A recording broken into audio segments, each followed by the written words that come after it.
나오는 방송 모니터링 하십니까? 아, 제 방송은 잘 안 네. 보고 왜냐면 남의 방송만? 네, 좀 제 목소리 듣는 게 좀 부끄러워가지고 아, 네. 저도 그런데.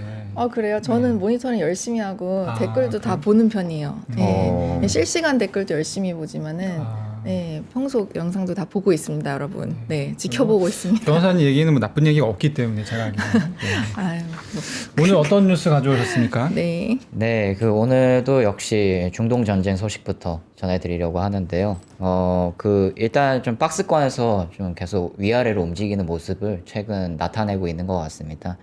예, 그래서 일단은 어저께에는 좀 좋은 소식 위주로 잠깐 나왔었던 것 같은데, 일단 뭐 도널드 트럼프 대통령이 그 주말부터 우리 휴전하는데 뭐 기한이 없다 뭐 이런 식으로 이제 언지를 주긴 했으나 공식적인 뭐 백악관의 코멘트나 이런 건 안 나왔었거든요.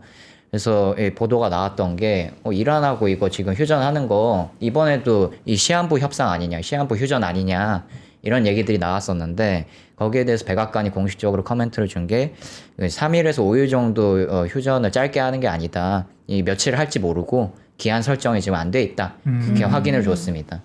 저 3일에서 5일 휴전 보도가 악시오스에서 나왔던 보도인데 그게 사실이 아니다 이렇게 지금 확인을 한 거군요. 네, 맞습니다. 그래서 어제 오전쯤에는 시장 분위기가 좀 좋았던 것 같습니다. 그래서 근데 다만 이 정도 뉴스면은, 왜냐하면 시장이 주말에 상승을 처음에 했었을 때 네. 그 트럼프 대통령의 기한 얘기를 안 했기 때문에 이제 좀 이 상태로 좀 오래 유지가 되는 건가 하면서 더 심해지진 않는 건가 하면서 가격이 좀 크게 올랐었는데, 이번에는 백악관에서 공식 멘트를 줬는데도 이렇게 많이 상승하지는 않았습니다. 그래서 그 뒤에 좀 후속 뉴스가 있었기 때문에 많이 상승하지 못할 건데요. 그 이제 이유 중에 하나를 보면은 이 트럼프 대통령이 또 이 기뢰 부설선 공격을 지시를 했습니다. 호르무즈 해협에 있는. 이제 원래는 대형선 위주로 뭐 공격을 했다 이런 얘기가 있었는데, 이번에는 소형선도 상관없이 기뢰 부설선이면 공격을 해라 라고 지시를 내렸다는 또 이야기가 나왔고요. 거기서 또 하나 더 붙이면은 합의가 완전히 될 때까지 이란 그 항구를 봉쇄를 해라 라는 추가 명령까지 있었다 라는 소식이 있었습니다. 역봉쇄를 먼저 안 풀겠다는 얘기죠. 네, 맞습니다. 우리 또 협상의 코어 키워드 중에 하나였던 그 호르무즈 해협 그리고 이란 해협 역봉쇄, 이거를 이제 푸느냐 마느냐에 대해서 계속 평행선을 달렸는데 여전히 좀 평행선을 달리는 모습이다. 그걸 좀 확인하실 수 있고요. 그리고 두 번째 또 이스라엘의 또 이제 이야기도 빼놓을 수가 없죠. 지금 레바논을 계속해서 공격을 하고 있다는 보도가 최근 들어서 또 나오고 있는데요. 여기에 더해서 이란과의 지금 전쟁 제의 준비가 완료됐다. 미국 승인만 기다리고 있다라는 소식이 또 간밤에 나왔습니다. 그러면서 또 디지털 자산에 약간 약세를 보이는 모습을 나타냈고요. 근데 또 여기서 또 보면은 중동 전쟁의 위기가 다시 고조된다라는 이 시장 위기가 확산되면서 굉장히 또 세게 하락할 수 있는 여지가 있었는데, 네. 또 이스라엘 전선에서 좀 완화되는 소식이 나오면서 지금 또 박스권 횡보하는 모습을 보이고 있는 것 같습니다. 네, 이제 횡보의 어떤 촉매제가 된 거는 트럼프 대통령이 또 이스라엘하고 레바논이 지금 계속 싸우고 있는데 이 휴전이 3주 연장될 것이다 라는 발언을 오늘 한국 시간으로 아침에 또 보도가 나오면서 약간 또 상승하고 있는, 그러나 말씀 주신 대로 그 뭐 호르무즈 해협이나 뭐 다른 키워드가 지금 협상에서 평행선을 달리고 있기 때문에 장기적으로 봤을 때는 또 그렇게 크게 완화될 것 같지는 않다라는 위기가 좀 공존을 하면서 박스권 횡보가 지속되고 있는 모양새입니다. 좀 헷갈려서 그러는데 그럼 결론적으로는 이스라엘 레바논은 3주 동안 휴전인 거고, 확정된 거고요. 네, 그리고 미국하고 이란도 아직 기한은 없지만 휴전 중인 거고. 그렇죠. 그렇게 생각을 하면 되는 거죠. 네. 네. 어제 이제 나왔던 뉴스들을 시간대별로 잘 네. 설명을 해주셨는데 약간 틈새 조금조그만한 오, 뉴스들이 네. 있었어서 그걸 제가 보강을 조금 드리면, 어제 사실 비트코인 가격이 조금 이렇게 폭넓게 움직였습니다. 한때는 76,000달러 선 깨지고 내려갔었는데, 맞습니다. 그때 네. 이제 좀 재밌었던 일이 갈리바프가 협상단에서 제외됐다라고 하는 이란발 보도가 있었어요. 갈리바프가요? 네. 여태까지 가장 중요한 사람이고 굉장히 많은 발표들을 해왔던 그렇죠. 네, 사람인데. 그리고 이제 우리는 대표적인 강경파로 알고 있잖아요. 네. 근데 사실 이제 이란 안에서는 갈리바프가 좀 애매한 포지션이라고 합니다. 그러니까 강경파가 그래요? 아니라 더 강경파인 이란 혁명 수비대가 있고 갈리바프는 거기서 그러니까 말하자면 군인 하다가 약간 이제 군인물 빠진 민간인 정도의 포지션. 와, 그 이란에서는 웬만큼 강경에서는 강경하지도 않은 그렇죠. 거네요. 진짜 신기하네요. 그래서 갈리바프가 근데 처음에 초기부터도 협상 상대자로 이제 지정이 그쵸. 되기도 했었고요. 네.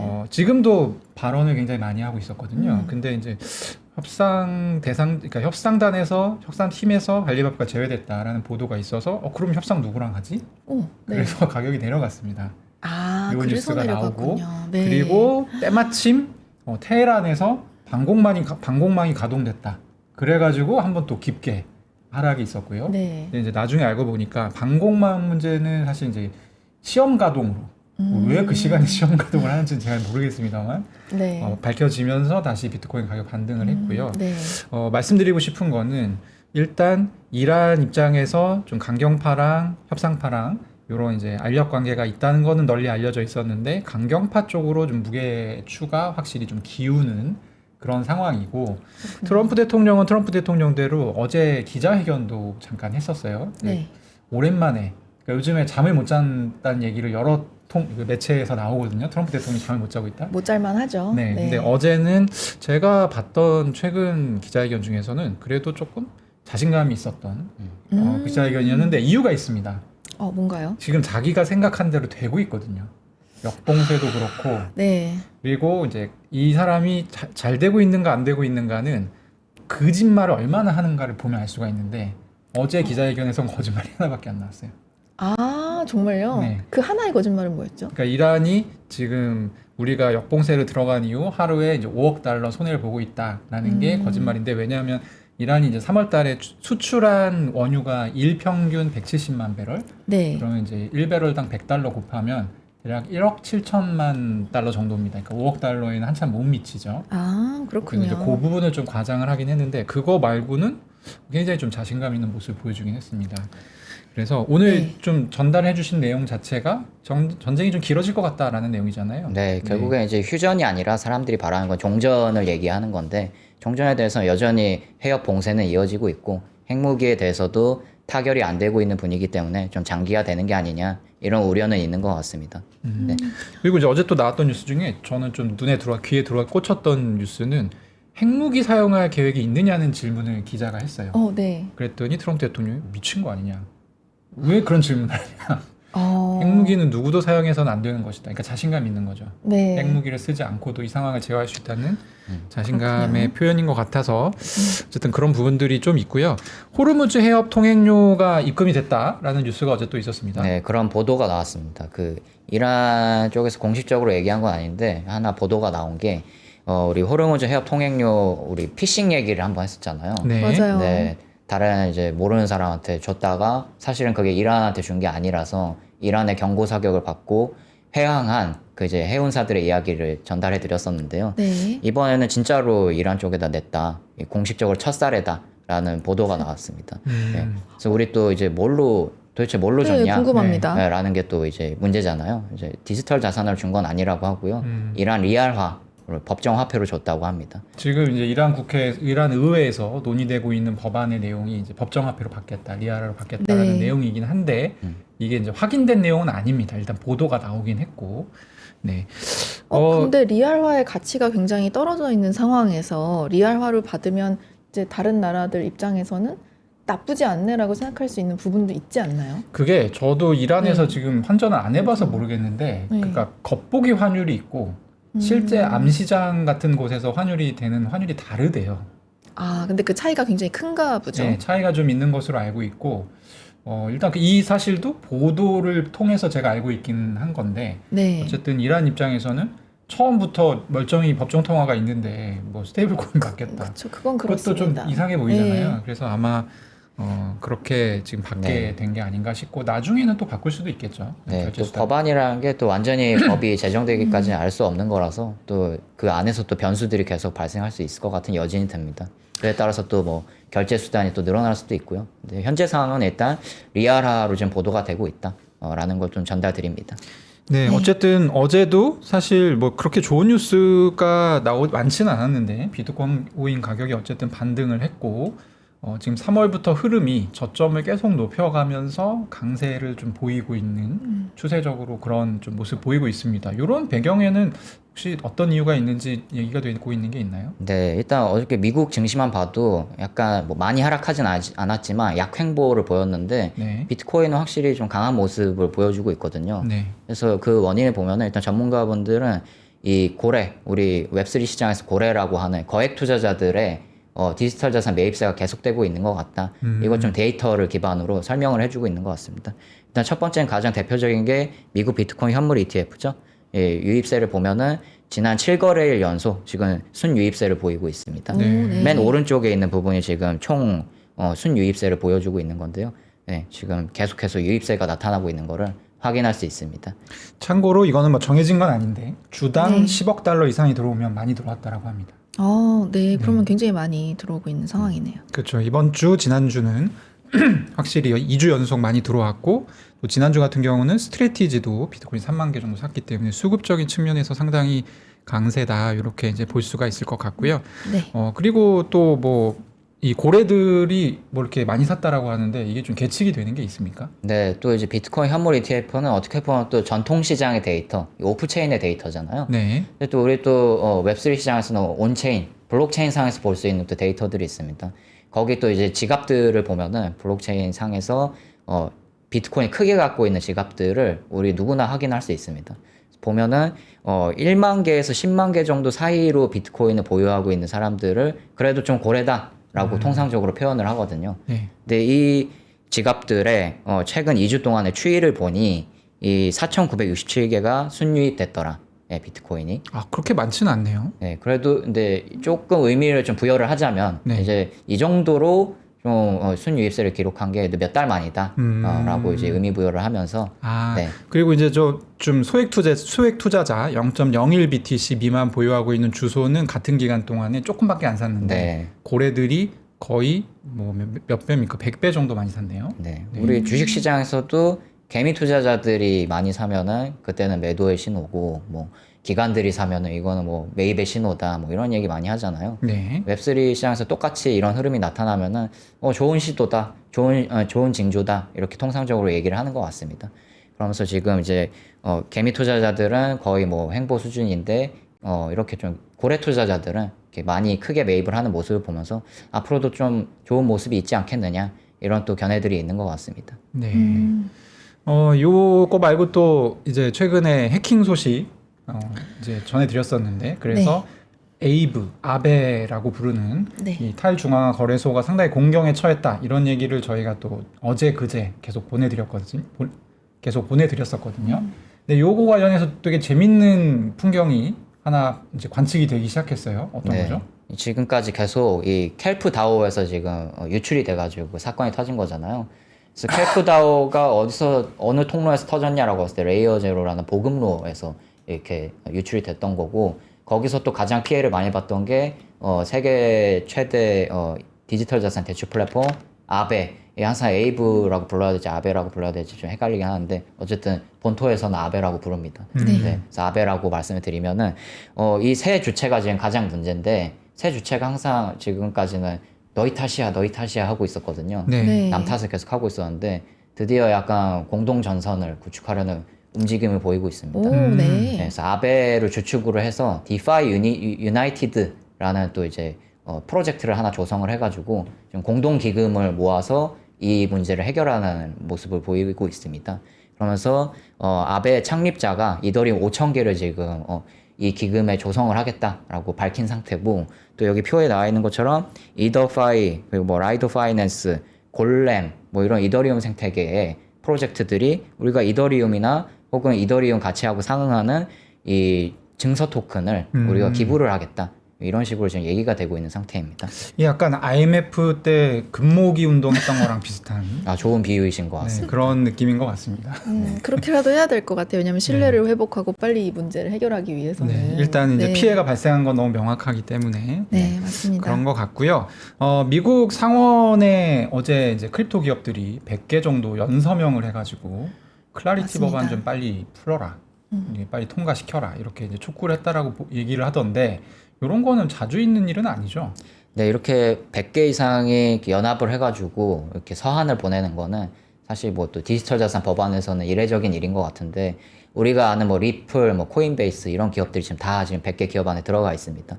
그래서 했는데 뭐 당연히 눈여겨봐야 될 거는 이 코인베이스가 그동안 계속 반대를 했었는데 이 한 달 전쯤부터 선회를 하면서 연합하려는 움직임을 보이고 있습니다. 그래서 이것도 연장선상에서 봤을 때 지금 100개 기업이 어쨌든 업계 내에서는 클래리티 법안 빨리 돼야겠구나 공감대가 확실히 형성된 상태고 결국 앞으로 남은 거는 뭐 은행이나 이런 반대 세력들이 어떻게 움직이느냐 이거에 따라서 또 클래리티 법안 일정이 많이 또 움직일 것 같다라는 그런 얘기를 드립니다.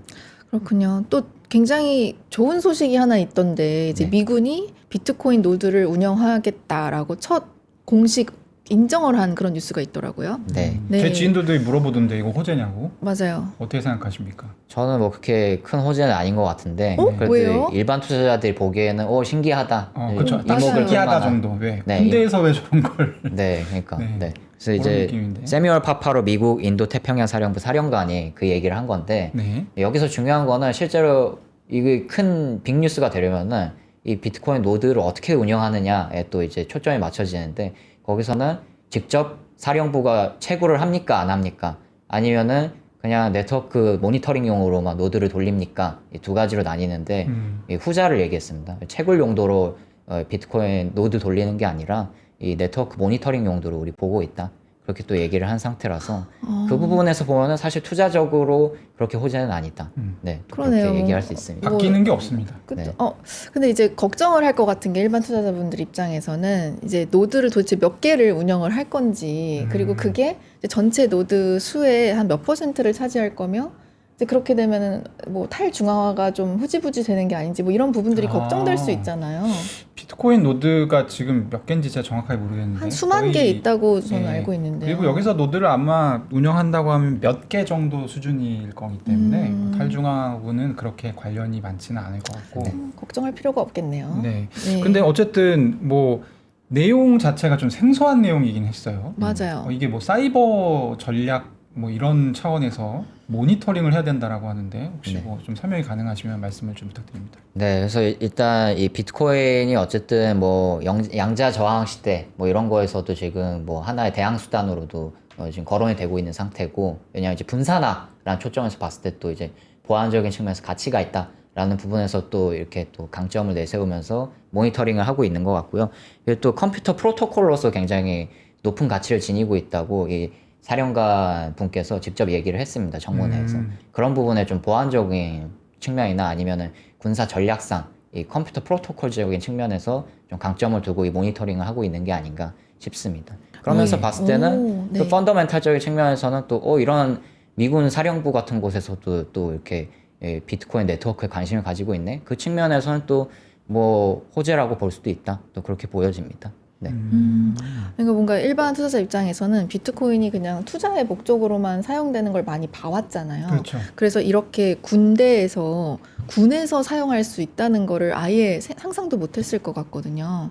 근데 이게 다 가능하다는 거죠. 지금 이렇게 말씀하신 부분들이. 솔직히 말하면 네. 저도 몰랐습니다. 아 그래요? 그쵸? 이게 처음 모르는 얘기하는데 게 이상한 게 그러니까 아니죠. 우연히 이 얘기하는 걸 라이브로 봤거든요. 네. 근데 무슨 얘기를 하는 거지? 약간 아, 이랬는데 이게 다 가능하다니. 네, 나중에 이제 정리된 기사가 나오고 보니 뭔가 저는 잘 모르지만 어쨌든 저런 용도로도 사용이 가능하구나라고 생각을 했었던 신기합니다. 네. 네. 아무튼 그런 이슈가 있었고 사실 저는 어제 나왔던 뉴스 중에 이게 제일 재밌었는데 어떤 뉴스요? 누가 FTX 그 이제 파산한 거래소 있어요. 세계 네, 2위 알죠. 거래소까지 네. 갔었다가 파산해서 글로벌리 엄청 화제를 낳았었는데 누가 계산을 한 거예요. FTX가 망하지 않았다면 지금 순자산이 이만큼 커졌을 거다. 근데 그 얼마지? 액수가 상당히 큽니다. 네. 네. 얼마 정도 되나요? 지금 만약에 팔지 않았으면은 하나로 환산을 했을 때 158조 7,960억 원에 이른다라는 지금 결과값이 나와서 네, 이게 엄청나네요. 얼마만큼이냐면은 이 FTX 파산 사태가 2022년 11월에 터졌잖아요. 네. 그때 이용자 피해 규모가 80억 달러 정도로 집계가 됐었는데 하나로 환산하면 12조 원 정도거든요. 와. 보면은 그거를 훨씬 상세하고도 남을 정도의 금액이었던 거죠. 사실 그렇죠. 이걸 보면. 네. 아, 너무 안타깝네요. 그러니까 10배 먹을 수 있는 거를 그냥 망한 거예요. 근데 이게 어쨌든 다 뭐 정리를 했기 때문에 처분을 했기 때문에 피해자들한테는 전혀 이런 금액이 전달되지 않은 거잖아요. 네. 이 금액은 전달되지 않았지만 뭐 사실 조금의- 그러니까 파산을 했을 때 그 네. 안에 넣어놨던 금액은 이자를 쳐서 다 어. 돌려받긴 했습니다. 아, 그럼 그나마 다행이네요. 다른 뭐 예를 들어 막 뭐 이런 플랫폼 이런 익스체인지 플랫폼이 아닌 코인이 사라지고 이러면 아, 그럼 못 받죠. 받을 길이 없잖아요. 예.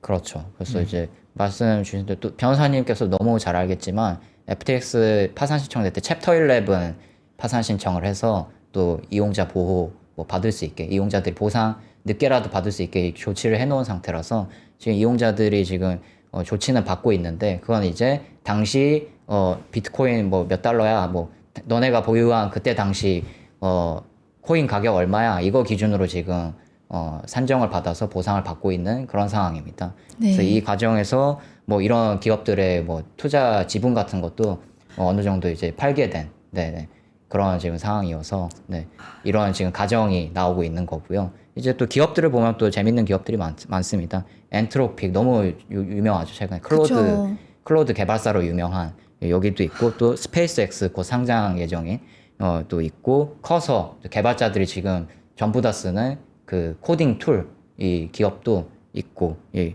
수익 배수를 보면은 커서 15,000배 뭐 엔트로피 165배 다 엄청납니다 지금. 와, 아니, 보는 눈은 있네요. 기업을 보는 눈은. 그렇죠. 그러니까 네. 이게 이제 이 친구가 말하자면 좋은 대학을 나왔잖아요. 그쵸. 샘 뱅크먼 프리드가.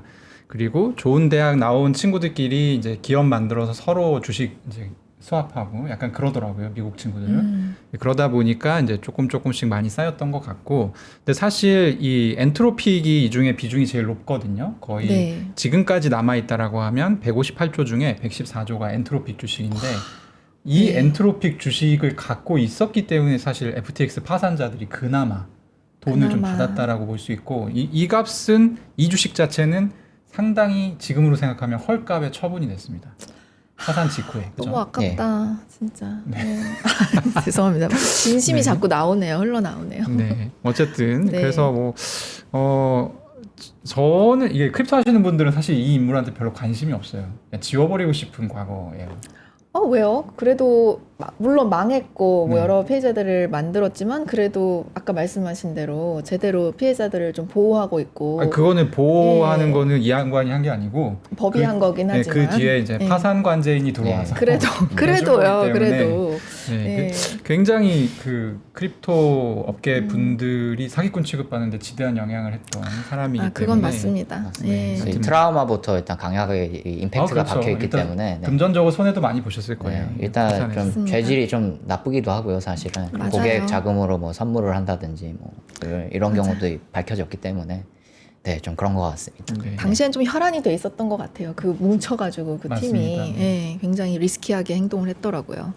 네. 그리고 어제 좀 흥미로웠던 거는 원래 크립토 씬에서는 이 스트레티지의 마이클 세일러 관련 뉴스가 거의 매일 나옵니다. 끊이지가 않는데 크립토가 아닌 곳에서도 좀 회자가 되기 시작했어요. 세일러와 또 새로 나온 STRC라든지 이런 부분들이 네. 어떤 내용이죠? 이 또 스트레티지가 비트코인을 이번 주 월요일에 발표를 했을 때 지난주 34,000개 정도 사들였다라고 했을 때 그게 역대 세 번째 규모였거든요. 네. 아, 네, 네. 그래서 이 정도로 크게 샀다고 그리고 하락장 중에도 이런 자금을 끌어들일 원동력이 뭘까라는 게 말씀 주신 대로 이 디지털 자산 투자자분들뿐만 아니라 외부 투자자분들한테도 이렇게 궁금증이 확산됐던 것 같습니다. 그래서 일단은 뭐 대부분 지금 스트래티지의 재원은 보통주하고 연구우선주가 있잖아요. 네. 연구우선주 배당률이 이제 11.5%에 달하기 때문에 그걸 STRC, 티커명이 STRC인데 지금 화면에서 보시는 것처럼 마이클 세일러가 자체적으로 굉장히 밀고 있는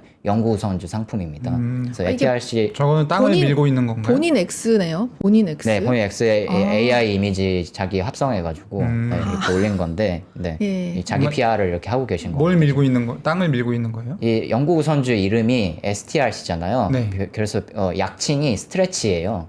아, 그래서 나 지금 스트레치하고 있다. 지금 스트레칭이 잘 되고 있다. 뭐 STRC를 빨리 사라. 뭐 이런 의미입니다. 지금. 네. 좀 클레버하긴 아, 하네요. 아니, 네. 근데, 저는 이게 당연히 김재희 편집장님이 가져오시는 듯한 그런 만평 같은 이미지인 줄 알았더니 그렇죠. 본인 X에 그걸 뭐라 올리셨다고 하려고 하니까 했더니 제가 그런 한 게 걸 갖고 아닙니다. 왔냐 네. 하려고 했더니 재밌네요. 스트레치를 하고 있다. 스트레칭을 하고 있는 모습을 AI로 합성해서 본인이 자기 예. SNS에 올렸다는 거죠.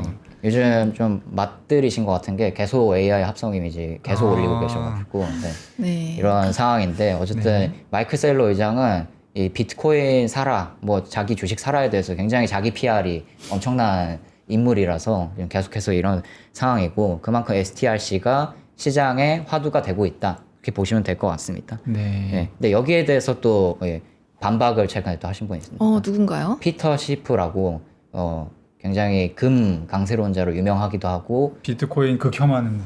맞습니다. 네, 한마디로 설명하면은 디지털 자산의 대표적인 회의론자로 분류되는 분이 또 역시 이 자리에 안 빠질 수가 없죠. 그래서 마이클 셀러 의장이 지금 홍보하고 다니는 STRC 이거 폰지 구조다라고 또 얘기를 했습니다. 보통 폰지 하면 다단계 이런 거 생각나잖아요. 예, 맞습니다. 그런 굉장히 강력한 발언을 하셨네요. 네. 그런 의도로 얘기를 한 거고요. 이 피터 네. 시프 같은 경우는 거의 한 2018년부터 거의 한 10년 가까이 돼가고 있지 않습니까? 네. 이분이 굉장히 기력이 좋아요. 나이가 많으신데 쉬지 않고 비트코인 싫어하고 계십니다. 그래서 비트코인 투자자들 사이에서는 이제 간접 흡연하듯이라도 한번 이제 기사를 좀 접해봤어요. 피터 시프가 이렇게 말했다. 피터 시프 네. 기억해 놓겠습니다. 근데 디지털 이제- 자산 투자자분들은 모를 수가 없는 디지털 자산 투자자들도 사실 이 스트래티지 STRC가 뭔지 모르는 분들 많을 거거든요. 근데 이분은 이걸 공부를 했다는 겁니다. 네. 그러니까 그래가지고- 누구보다 더 열심히 그렇죠. 공부를 하겠네. 그러니까 어쨌든 안 좋은 이야기를 하려면 알고 해야 되기 때문에 그렇죠. 이제 까기 굉장히 공부를 위해서는 하신 알고 까야 되기 때문에 적을 알아야 된다 이런 마음이신 그렇죠. 것 같은데요. 요약을 하면은 이 네. 배당률이 너무 고배당이잖아요. 네. 그러다 보니까 이게 너네 유지할 수 있겠어? 왜냐면 배당은 또 현금으로 줘야 되거든요. 근데 또 스트래티지 이 재무제표나 이런 거 보면은 비트코인 보유량을 이제 담보로 해가지고 계속 이런 신규 주식을 발행하는 그런 구조인데 지금 비트코인은 팔지 않겠다고 하고 있는 상태거든요. 스트래티지가. 그러다 보니까 너네 이거 현금 재원 어디서 낼 거야? 이 하락장 계속되면은 유지할 수 있겠어? 없잖아. 그러면 폰지 구조지. 이런 상태로 지금 가고 있는 설득력이 거라서. 좀 있긴 하네요. 네. 그래서 또 거기에 또 긍정하시는 분들도 계십니다. 과연 스트래티지가 지속 가능할까에 대해서는 이 디지털 자산 시장의 주요 화두 중에 하나고 지금 계속해서 지금 그게 현재 진행형인 것 같습니다. 저도 네. 사실 처음에 나왔을 때는 이거 누가 사줄까 이런 고민을 좀 했었거든요. 그쵸. 근데 실제로는 판매가 많이 됐고 그래서 이제 그런 시각 자체는 조금 이제 지금 중립 정도로 돌아가고 있는 상황인 것 같아요. 처음에 네. 나왔을 때 비판을 되게 많이 받았어요. 이 모델 갈 때까지 갔다 스트래티지가 하다 이제 이런 걸 판다라고 했는데 와. 많이 팔려버리니까 할 말이 없는 없네. 거예요. 할 말이 없는 거예요. 할 말이 없네요. 약간 그런 상황이라 보시면 되고 네. 아마 이게 이제 마지막 뉴스가 될 것 같은데요. 지금 어쨌든 스트래티지는 많이 사고 있는데 또 다른 비트코인 DAT 기업들은 조금 공경에 빠져 있다. 뭐 이런 뉴스들도 있었습니다. 네, 또 판테라라는 유명한 벤처 캐피탈이 있는데 여기가 작년에 이 DAT 기업 펀드 만든다고 엄청나게 또 기금 조성해서 여러 DAT 기업들한테 투자를 했습니다. 그 중에 하나가 사치마 테크놀로지라는 이 DAT 기업인데 여기가 주가가 고점 대비 지금 99% 급락한 상태라서 판테라가 이 사치마 여기는 좀 회생 가능성이 없는 것 같은데 하면서 너네 지금 갖고 있는 거 다 팔고 AI로 전환해 라고 하고 있다는 그런 지금 보도가 나온 상태입니다. 와, 99% 급락. 사실 90% 급락 이런 것들을 제가 방송하면서 좀 꽤나 보고 있는 것 같긴 해요. 네. 예, 근데 그럼에도 불구하고 딱 집어서 너네는 진짜 망할 것 같아라고 했다는 거잖아요. 그러면은 여기가 가지고 있는 비트코인 가격은 이 친구들이 완전 고점에서 샀어도 네. 기껏해야 뭐 한 40% 정도 손해 보지 않았을까요? 네, 그 정도로 지금 추정이 되고 있고요. 네. 그 상태로 그 갖고 있는 비트코인 팔아서 주주들에게 남은 거라도 환원해라. 그럼 훨씬 많은 돈이 환원이 될 것 같은데. 네, 그래서 판테라는 그 남은 돈 가지고 너네 AI로 전환해라. 그러고 있는 거예요. 그냥 신규 사업을 런칭을 네. 해라. 이런 그리고 뜻이구나. 판테라가 재밌는 거는 작년에는 DAT 엄청 밀다가 요즘에 DAT 얘기 하나도 얘기 안 하고 네. AI 투자 레터만 계속 쓰고 있거든요. 그래서 또 네. 네. 판테라가 약간 배경 설명을 드리면 그 네. 흔치 않게 일반 리테일 투자자들도 볼 수 있는 되게 롱텀 시장 분석 뷰를 공짜로 그냥 푸는 오, 되게 네. 오래된 그 벤처 캐피탈로 유명합니다. 그리고 사실 판테라의 뷰가 앞서 2018년, 2021년 불장을 지나면서는 꽤 많이 적중을 했었기 때문에 그러니까 사실 그때부터 이제 투자하셨던 분들은 알게 모르게 많이 이제 참고를 하시는 그런 이제 네. 그런 곳이라고 볼 수 있는데 어쨌든 최근에는 좀 코인을 떠나서 다른 부분에 좀 이제 집중을 하고 있는 그런 상황이라고 보시면 됩니다. 근데 한 가지 궁금한 게 그렇게 대단한 판테라인데 이렇게 이름이 뭐였죠? 사추마라는 회사에게 너네는 망한 DAT 회사야라고 아예 낙인을 찍어버리면 이 회사는 이것 때문에 더 망할 수도 있는 거 아닌가요? 이 근데 이제 이미지가 요런 너무 안 부- 좋아졌는데. 이런 부분이 있죠. 요 회사는 어차피 망할 거예요.